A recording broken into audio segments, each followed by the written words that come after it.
Welcome back to A Moment in History. I'm 𝙎𝙐𝘽𝙎𝘾. Well, there are few mythical creatures in the pages of history quite so magnificent and terrifying as the dragon. Massive in size and strength, and according to the legends, often terribly vindictive, and possessing the ability to breathe fire while also a deep love of gold, dragons have captured the imaginations of storytellers while also striking fear into the hearts of many.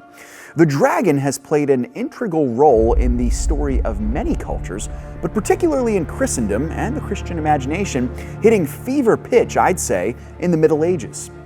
Now, of course, this leads the historian to the obvious question. With so many legends across so many cultures and times, we have to ask, are dragons real?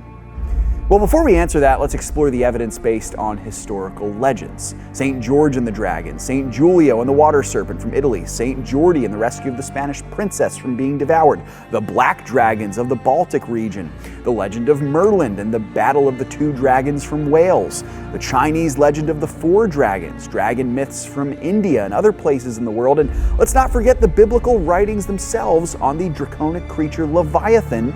Dragons are everywhere in stories and show up virtually everywhere in the world.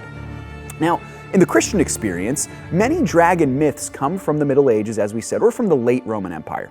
St. George, for example, who's the patron saint of England, was one example of a Christian Roman soldier from the 3rd century AD who was martyred for his faith. Now, legend has it that he once slayed a dragon and rescued a local princess in the process.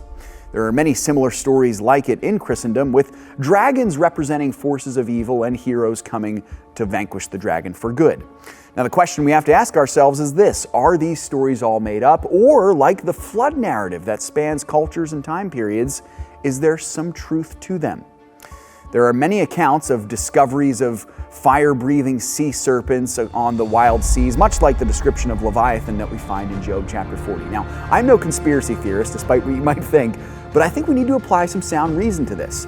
If these stories span cultures and time periods and they find support in real historical figures like St. George, and we have clear biblical backing of a real fire-breathing sea serpent-like creature who once existed and maybe still does, considering 95% of the ocean is still unexplored, who's to say that dragons are not a myth, but actually are real? Now, I'll leave you with a final thought for this episode, and with it I will share my opinion, the answer to the question.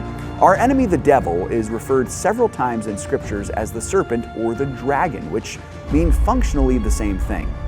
Now, we have, by God's grace, a true and better knight who slayed the dragon on our behalf and rescued us, his bride, when he died on the cross and rose again. So do dragons exist? I'll leave that question perhaps up to you, but I'd say that history, cross-cultural similarity, and most importantly, the biblical narrative seems to tell me that indeed they do. Thanks so much for joining me once again for A Moment in History. If you enjoyed this video, remember to like and subscribe. And if you want us to cover one of your favorite moments in history, you can tell us in the comments. Now stay tuned for some new content.